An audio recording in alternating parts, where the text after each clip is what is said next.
no como de tristeza, sino de decir en el corazón, gracias Señor por tantas cosas que tú has hecho. Y uno empieza a redarguir en el corazón, hermanos, y se empieza a sentir uno que en realidad, cómo fue en nuestras vidas al cambio que Dios extendió su mano sobre nuestras vidas. El cambio que Dios hizo. Porque nosotros, hermanos, no podíamos cambiar. Pero vino aquel que todo lo puede, aquel que no hay nada imposible. El Jesús de Nazaret, hermanos. Por eso dice la palabra del Señor, porque para vosotros es la promesa. Para ti es la promesa. Para mí es la promesa. La palabra está llena de promesas, hermanos. Está llena de tantas palabras, de tantas promesas. Pero hay veces que nosotros, el pueblo, ya no quiere estar clamando. Ya no quiere estar orando. Al contrario, hay veces que ha llegado para muchos cristianos un enfriamiento en las iglesias. Pero en realidad Dios nos dice por medio de su palabra, clama a mí y yo te responderé. O sea que Él está presente. Que Dios no nos ha dejado, a pesar de que si nosotros podemos ver como un desierto, en un desierto, hermano, no hay árboles. Pero hay una palabra que dice, una voz que clama en el desierto.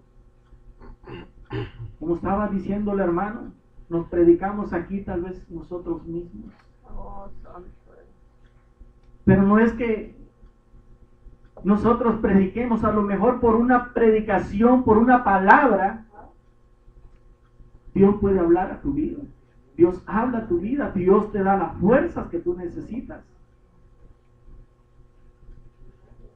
Por eso, algo bien interesante que dice, y no solamente para cada uno de nosotros, sino que dice el Señor, para mis hijos.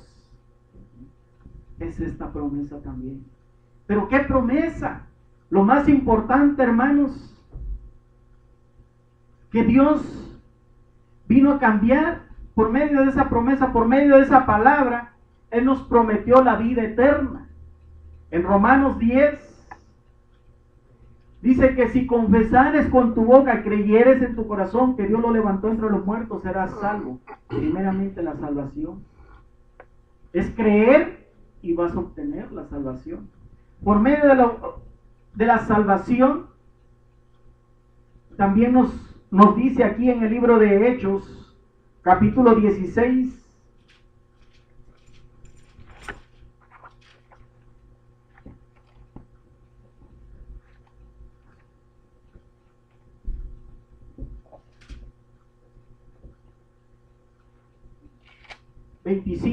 donde Pablo y Silas estaban orando. Dice, pero a medianoche orando, Pablo y Silas cantaban himnos a Dios y los presos lo oían. ¿Se da cuenta, hermanos? Cuando nosotros venimos aquí, venimos a cantar himnos al Señor. Venimos a aquel que nos ha dado la promesa de la vida eterna, de la salvación. Por eso cuando nosotros venimos aquí, venimos con un gozo, hermanos. Dice, pero a medianoche orando, Pablo y Silas cantaban himnos a Dios y los presos lo oían. Entonces sobrevino de repente un gran terremoto de tal manera que los cimientos de la cárcel se sacudían y al instante se abrieron todas las puertas y las cadenas de todos se soltaron. Aquí, porque dice que las cadenas se soltaron. Cuando usted viene aquí, hermanos, usted viene a clamar por su familia, usted viene aquí a clamar por sus hijos, por sus padres. Que esas cadenas que los tienen atando en ciertos lugares donde ellos se puedan encontrar, esas cadenas van a ser rotas en el nombre de Jesús. ¿Por qué? Porque esa es la promesa que Dios nos ha dado a nosotros. Dice, porque para vosotros es la salvación y para vuestros hijos.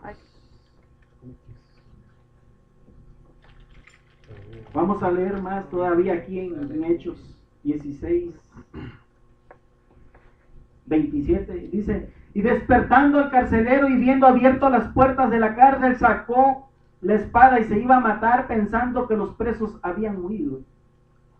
Mas Pablo clamó a gran voz diciendo, no tengan ningún mal, pues todos estamos aquí. Y entonces pidiendo luz, se precipitó adentro y temblando se postró a los pies de Pablo y de Silas. Y sacándolos les dijo, señores, ¿qué debo hacer para ser salvo?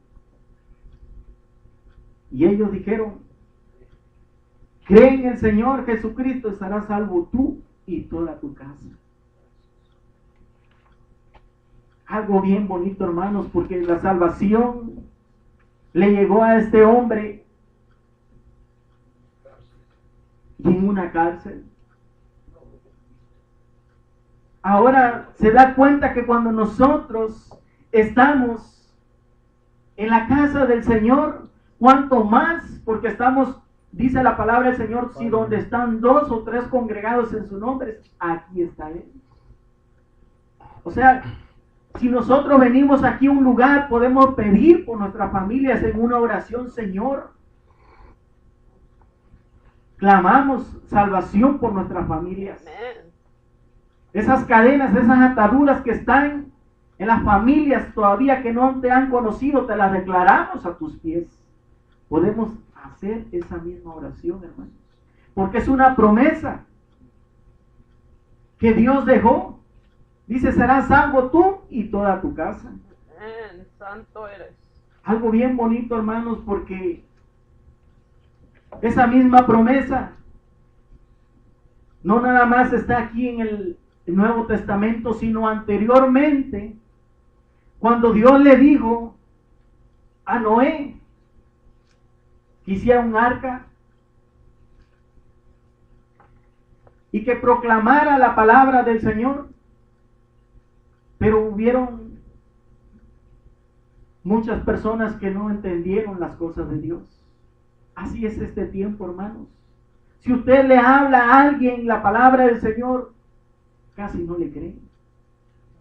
Le creen más a las cosas de maldad que a las cosas de Dios. Pueden acudir más a ciertos lugares que a las cosas de Dios.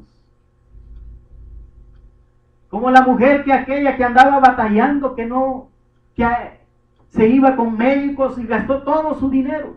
Y por último vino a los pies del Señor.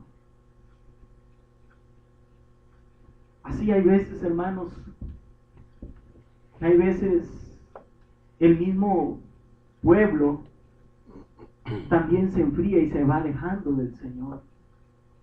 Pero cuando ya el enemigo les da su revolcada, hermanos, allá vienen otra vez a pedirle, Señor, ayúdame. El Señor no se niega. El Señor todo el tiempo, hasta ahorita, está con los brazos abiertos. Pero la promesa que le había dicho a Noé, pues nadie quiso entender. Ahí en Primera de Pedro, capítulo 3 y versículo 20, la historia está narrada en los que fueron salvos. Primera de Pedro, capítulo 3 y versículo 20 dice, y los que en otro tiempo desobedecieron cuando una vez esperaban la paciencia de Dios en los días de Noé, mientras se preparaba el arca en la cual pocas personas, es decir, solo 8 fueron salvadas por agua. Solamente 8 fueron salvos. Déjeme decirle que si El Señor, yo creo en mi corazón que el Señor está aquí. Pero si Él viniera por